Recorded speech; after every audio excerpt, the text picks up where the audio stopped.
Magandang hapon. Ang pag-usapan natin ay si Ombudsman Remulla.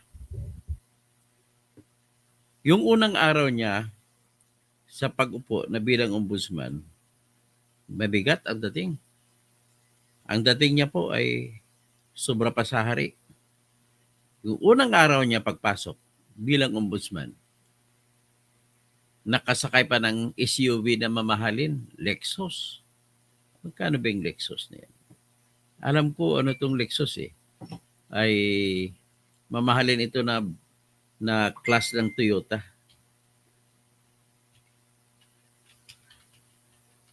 Tanong ko, Lexus SUV is how much?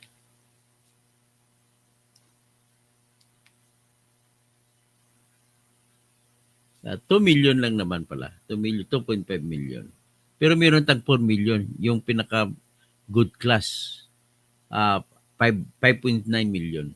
So, ganun po. Ang kanyang ano. Tapos, naka-iPhone 17 pa. Yung iPhone ay hindi pa nalabas yung modelo ng iPhone 17. Hindi pa nalabas pero meron na siya. Sana all, sabi ng mga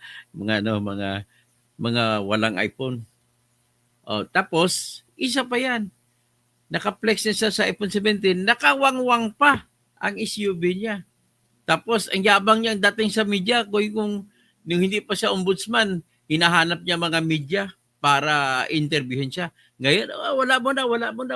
Pero pinapakita ang bagong cellphone na iPhone 17. Oh, tingnan niyo ito. Ito muna, ipakita ko yung flex niya na iPhone 17. Pinapaingit niya. Tama ba yan? Akala ko i-implement mo yung kasimplihan ng buhay bilang ombudsman. Ngayon, you are flaunting your wealth. Ayan. Alam mo na, in the period of acute public want, mga tao ay walang pera, puro sa baha, ay bawal po sa Article 25 ng Civil Code of the Philippines na magpa-flex-flex ka ng iyong mga kayamanan. Ayan o, iPhone 17. Ang release ng iPhone 17 ay bukas pa sa October 17. Pero siya, meron na. Oh, ano pa yan? Kailan ba yung first day in office niya? First day, October 8 ata eh.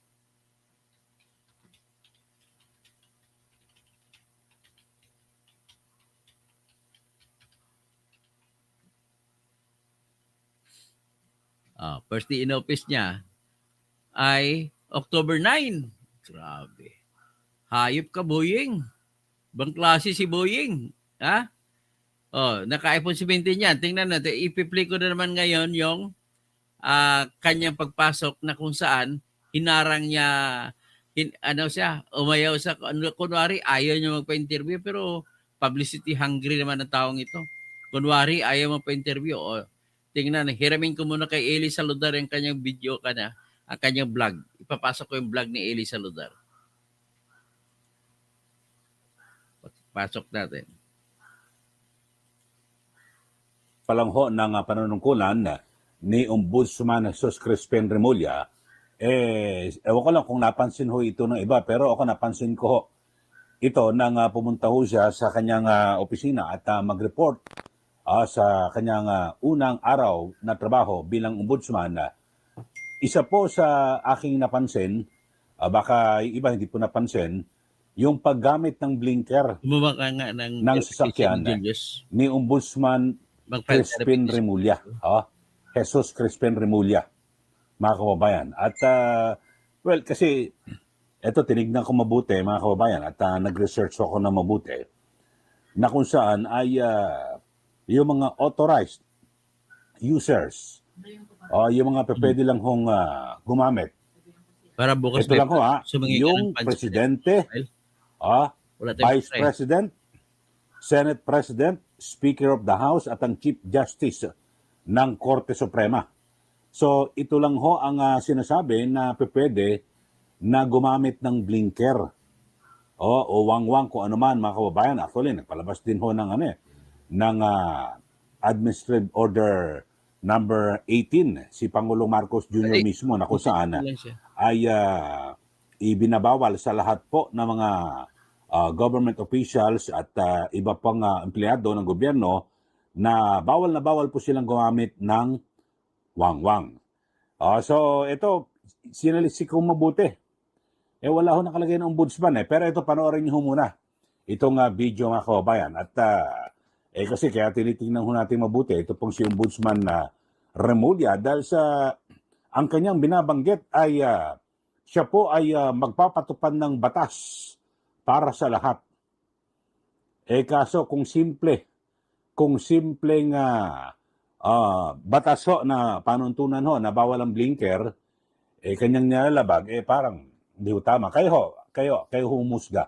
Ito, panoorin niyo ho muna mga kababayan at nung mag-report siya sa kanyang tanggapan sa ombudsman at ito ho, sinalubong ho siya ng media.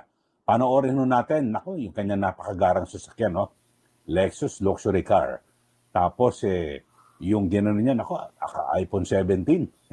Astig, talagang bagong-bago, mainit-init pa hong iPhone 17 Ito, panoorin niyo ho mga kababayan, ito hong video na kung saan ay kuha po ng mga mamahayag kasi gusto po siyang i-ambush interview, di ba? Ganun ho talaga, unang araw sa kanyang pwesto bilang ombudsman. Panoorin po natin ito at kung ano masasabi niyo.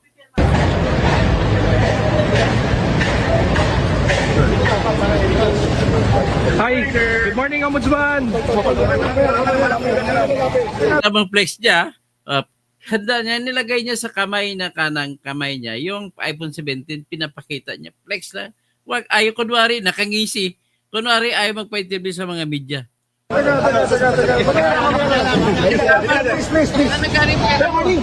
Morning po.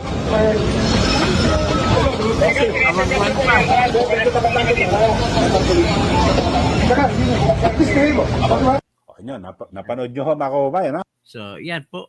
Yan pong inyong bagong ombudsman. That's the new ombudsman. So, bahala kayo kung ano yan.